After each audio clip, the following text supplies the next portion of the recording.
my fellow Wedding Florist friends, and welcome to the Wedding Florist Social Podcast. This is the podcast for wedding florists to learn all about acing their online presence. I'm your host, Vicky Laffey, and as a wedding florist of over 10 years now and a certified digital marketer, I want to help you get the right clients, get more followers, and never be stuck for content ideas again. Click the link in my description to get your free Wedding Florist Guide to Social Media Content Creation today. Brilliant. And we are live, guys. So normally I would say happy Wednesday or something like that, but it's Thursday today and I haven't been well. And as you know, earlier from my post earlier in the week, I haven't been well, and I was meant to do this yesterday, but you know, sometimes you've just got to listen to your body. So thank you so much for bearing with me. While I've not been well this week, I have two busy weddings on, two pretty decent sized weddings on this week as well. And as I work on my own, sometimes you just got to look after yourself, haven't you? So if you're here, say hi. I am going live both on YouTube and Facebook group at the same time. So pop me a comment. Let me know that you can hear me and see me, and just tell me how your week has gone as well. But thank you to all those who've wished me well, and while I've not been well, and sent me kind wishes and things like that. I've really appreciated them.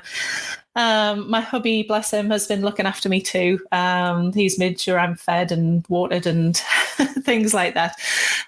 So yeah, let me know if you are here. I know it's not our usual time to go live, but I wanted to, still do something for you guys this week.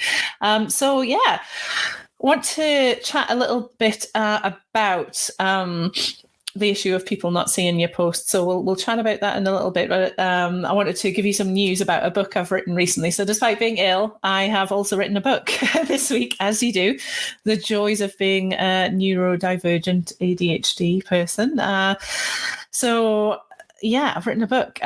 People were often asking me about things like, how do you run a consultation?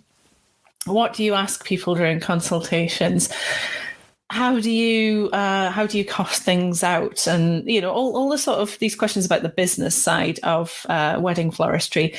So I decided to make a book about it. So that will be available soon. I can't wait to tell you about it. But basically it's all full of forms and templates and like samples of questions and things like that.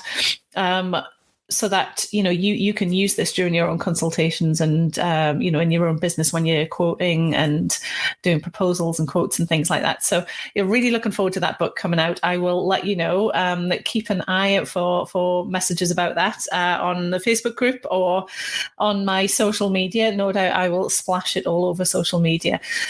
So that's the news this week, written a book. And also thank you for bearing with me for not being well. So welcome to this week's live. I really wanted to talk to you this week about the issue of people not seeing your posts. I'm often seeing this with people. They've told me that they feel like their followers just aren't seeing what they're posting, and that people put a lot of effort into this, creating content and posting things. And then nobody sees them, nobody likes it or shares it or comments or anything like that. And it's you post and it's just crickets. And when people have looked further into it, the people are telling me that, their followers have said they haven't seen their posts pop up in a while, and they end up either, blaming or hating the algorithm or, maybe even posting something desperate sounding to get you seen more. But in all honesty, the most probable reason for this is that, you're just not creating enough engaging content or appealing to your customers' pain points and emotions. That's, it's the algorithm doesn't really change. It's more about kind of what you post and how people are interacting with it and things. So what do we mean by pain points and emotions? And do let me know if in the comments or on an email, or drop me a DM on Instagram or whatever your preferred platform is, and let me know if any of this is resonating with you. Have you ever been in that position? But what do we mean by pain points and emotions?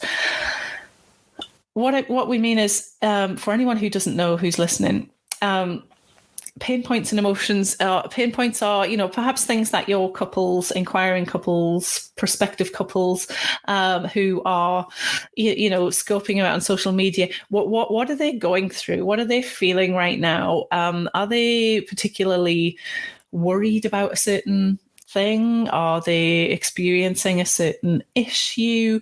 The pandemic was a great example of this. That was probably quite an obvious, easy example to tap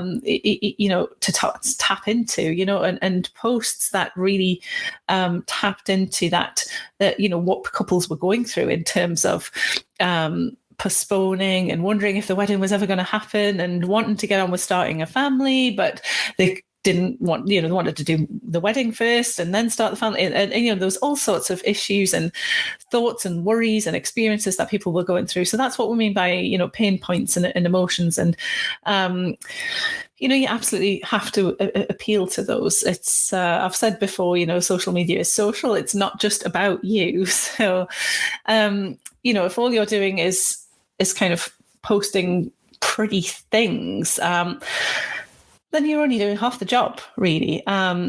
If you're only posting things that start with, "Oh, we just love this photo shoot of blah, blah, blah," or "Congratulations to today's couple who married at blah, blah, blah," then what is there in that sort of post to interact with? Or, what is in that post that's speaking to them and what they're going through and how they're feeling? It's not to say that you should never have posts like that, but it's just there are other options. When you're creating your captions for these posts, you absolutely need pretty pictures and interesting pictures and videos, of course. But, if all you're doing is kind of showing off what you've done, then there's nothing in there. What are people meant to say to that? If you're starting a post with, "Oh, we just love this latest such and such by such and such a supplier," or or maybe you did a photo shoot. "Oh, we're loving these images. Thanks so and so for sending them over." Then, that's like, what is there for people to grab onto? What's going to capture their attention? There are other options. So get creative with your captions. Tell a story. Phrase your initial line as a question. Capture their attention with, videos, reels, lives. Make it about them. Let them behind the scenes. Show them who you are and what you're all about, what your business is all about, what your brand personality is. Who's the person behind the business? What goes on behind the scenes with you? Because what we want for them really is to, the main aim with all of this is for people to stick around and hang around on your social media, on your Instagram, on your Facebook, because essentially that's what those the platforms want us to do. That's they're a business, and they want people to stay on their platforms for as long as possible. That's their MO. That's what they do, and everything. All these algorithms, all these other words that you hear, they're all designed to promote things that keep people on their platform. At the end of the day, it's as simple as that, really. So if you are creating content that makes people want to stick around and read more or comment or interact, if you're creating content that helps them engage and interact, and content that kind of puts you on their radar essentially, and lets you know that you are right for them, that you both will be a good fit, then Facebook and Instagram will notify more people of your posts. It's that simple, really. Essentially, create more interesting content that's about the people who are viewing it, not about you, not about what you like necessarily. Of course, tell a story about you and the person behind the business. But if all you're doing is singing about yourself or selling your product, then there's nothing in there for people to latch onto, either emotionally or physically. They're not kind of what doesn't make them want to, press that heart button or comment saying, "Oh my goodness, yes." People need to know that you are for them. They scope a lot of people out on social media. I've had couples who followed me for years, before they've even been proposed to. They've scoped me out for years, and they've told me during consultations as much. And they've been following all sorts of suppliers over the years because they know that when they do get married, they want this sort of design or this sort of person, or they like such and such a photographer's style, or and by that point they've gotten to know me almost from social media.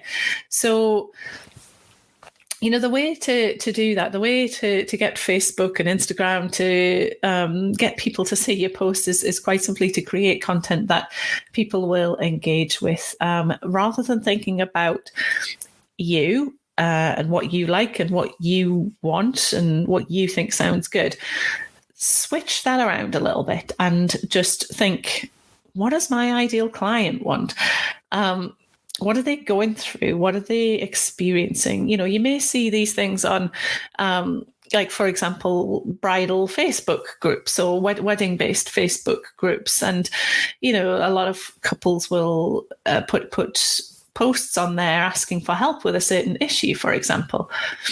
So, that's an ideal thing. Scope out these groups and see what are people going through, and is there a certain thing that keeps cropping up, a certain thing that they're experiencing, or that sort of thing, and make your posts about that. Even better if you've done some work on your ideal client and you are basically sort of in tune with what they want, what they need, what makes them tick, essentially, then even better, because you can then really tailor your posts around that and really think, what do they want to hear?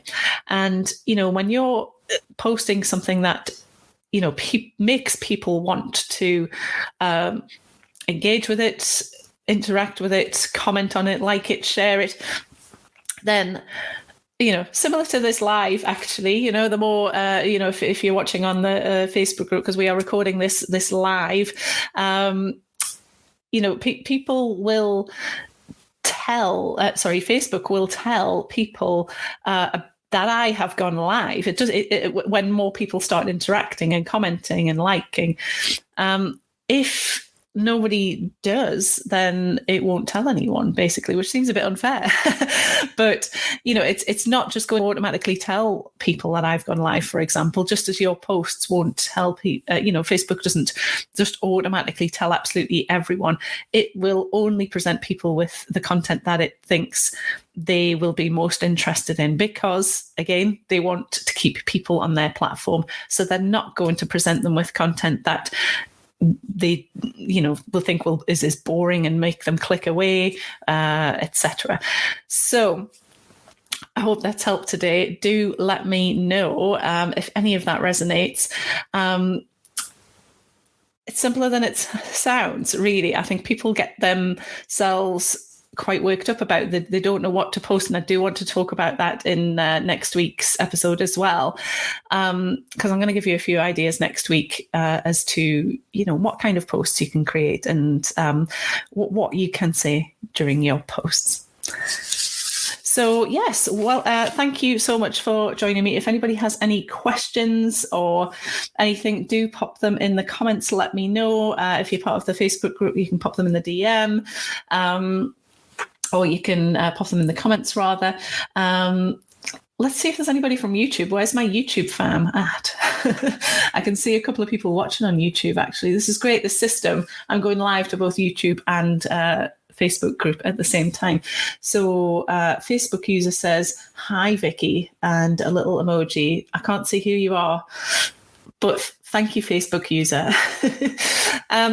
So keep an eye out anyway for when the book comes out. I can't wait. I'm launching 2 things actually.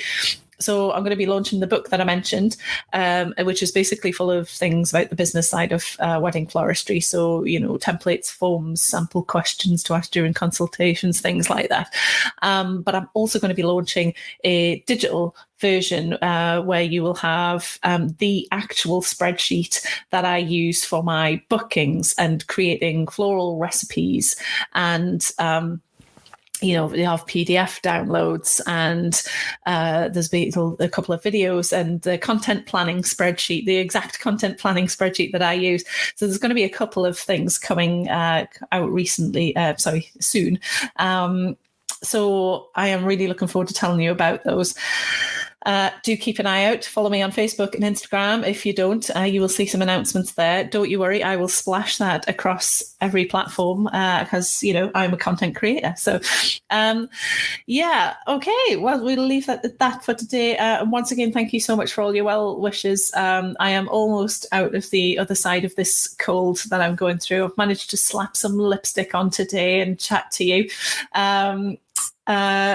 Yes, I hear you're still a bit sick. Get well soon. Thank you so much. Yes, I hope that doesn't come across too badly on the on the recording. But yeah, thank you so much. It means a lot. Just have to keep my fingers crossed that I get through these weddings all right. It's going to be a long day tomorrow, and I can't wait to collapse in a heap on Saturday afternoon and just relax with probably a very large bottle of wine. So, cool. Okay, you guys, thank you so much for listening and watching, and we'll speak to you next week. All right, take care. Flower on. Well, thanks so much for listening all the way to the end of Wedding Florist Social. Remember to hit subscribe so that you don't miss out on any future episodes. And if you want access to some free community and support, then head across to Facebook and look me up on the Worldwide Wedding Florist Community Group. I look forward to seeing you there.